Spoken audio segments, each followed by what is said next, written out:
Welcome back, everyone. Today we're going to be talking about The Last Day of the Incas by Kim MacQuarrie and why you should read it if you haven't already. This book was released in 2007. It runs approximately 544 pages long. Mine's closer to 500. It really depends on the copy you have, but I can't wait to talk about this book today. It's one of the only books I've read on the Incas, and it was incredibly fascinating, and it's motivated me to learn more about this culture. So yeah, I'm going to give you guys a quick summary of what this book is about. Then I'll give you guys a couple films, a couple documentaries, and maybe some other books that might pair well with this. But before we get into all of that, I want to give you guys a couple words on the author himself. Kim MacQuarrie is an American author, documentary filmmaker, anthropologist, and conservationist. He was educated in France, the US, and Peru, and lived in Peru for 5 years, during which he spent most of his time with a recently contacted tribe of indigenous Amazonians called the Yora. MacQuarrie has won 4 National Emmy Awards for his documentary work and is also the co-founder of the conservation organization Green Our Planet. So yeah, pretty awesome guy. And if you want to be a completionist and read all of his works, here are a couple other works from him. I have not read these myself, but I eventually will because The Last Day of the Incas was such a riveting read. If these books are half as good, I'm sure I'll find them interesting. So the first one is Manu, Peru's Amazonian Eden from 1991. The next one is Gold of the Andes from 1994, Where the Andes Meet the Amazon from 2001. And 2015's Life and Death in the Andes. So if you want to read all of his works, I would go out and collect those ones after you read Last Day of the Incas. So let's talk about Last Day of the Incas and what this book is about. In The Last Day of the Incas, Kim MacQuarrie masterfully chronicles the epic saga of the Inca Empire's fall and ensuing resistance against Spanish conquest. Beginning with Francisco Pizarro's audacious 1532 expedition, a mere 167 Spaniards confronted an empire weakened by civil strife. Through vivid storytelling, MacQuarrie brings to life the dramatic encounters, including the capture of Emperor Atahualpa and the subsequent rebellion led by his brother, which nearly expelled the invaders. The narrative seamlessly weaves the tales of modern explorers who unearth the lost Inca cities, offering readers a captivating journey through history, rich with adventure and discovery. So yeah, a couple things that I really liked about this book, like I mentioned there at the end, is we kind of start with the scientist or the explorer who kind of uncovered the Inca Empire, and we kind of go through his journey a little bit. I think it was about 100 years ago.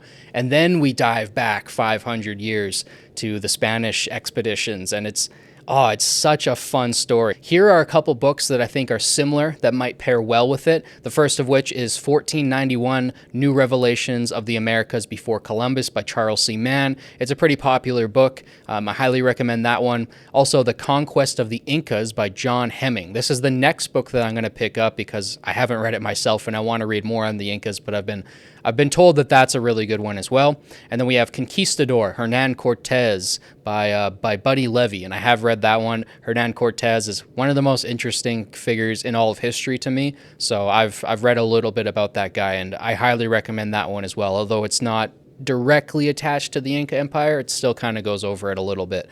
And lastly, I'll mention River of Darkness by Buddy Levi. I haven't read that one yet, but again, I've heard amazing things, and it's on my wish list. So a couple films and a couple documentaries that I think would pair well with this book. So the first film that I want to mention today is 1986's The Mission. This is a historical drama about the Spanish Jesuits in South America during the 18th century. So not exactly going over the fall of the Inca Empire, but still set in a similar time and a similar place. So if you want to kind of get into that space, I know some people are more visual learners or they like to submerge themselves into something visual when they read a book on a certain topic. So films are a great way to do that, and documentaries. And I think that this is one of the best films if you want to submerge yourself kind of in that era and in that location. Another one is Aguirre, The Wrath of God from 1972, a film depicting a Spanish expedition in search of El Dorado. This is a Werner Herzog film, and he is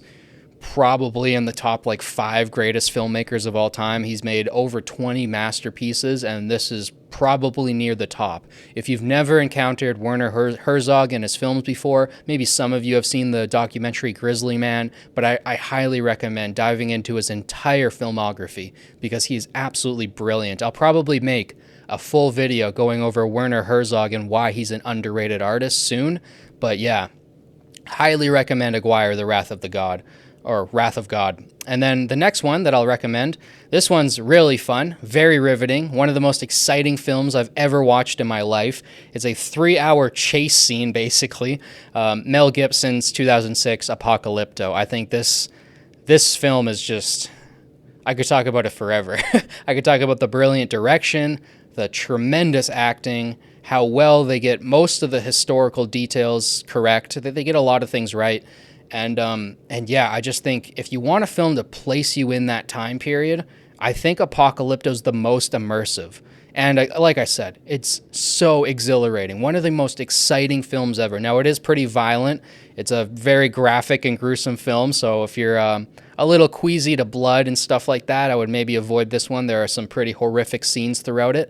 But it's such a harrowing watch. I highly recommend Apocalypto. And lastly, this one actually does have to do with the Inca Empire, although it's a silly one. This came out the year I was born, 2000. The Emperor's New Groove, an animated comedy inspired by Inca culture. And I was just rewatching this the other day. It's a fantastic film, man. David Spade is so good in that.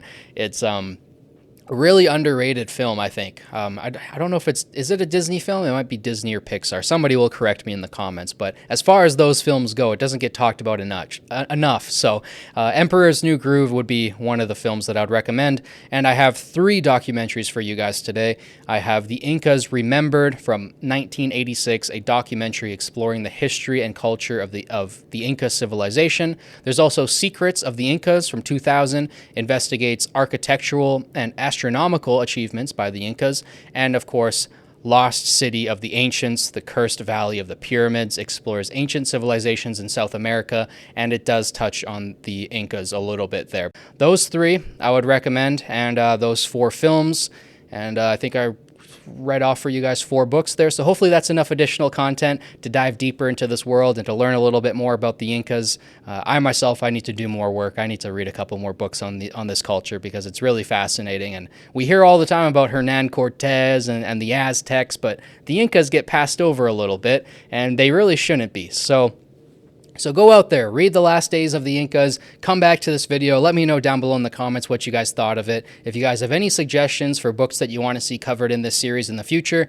definitely let me know down below. Don't forget to like, subscribe, share with your friends to help boost this channel and the algorithm. Thank you guys so much for watching. As always, it means the world to me. I'll catch you guys in the next one. Peace.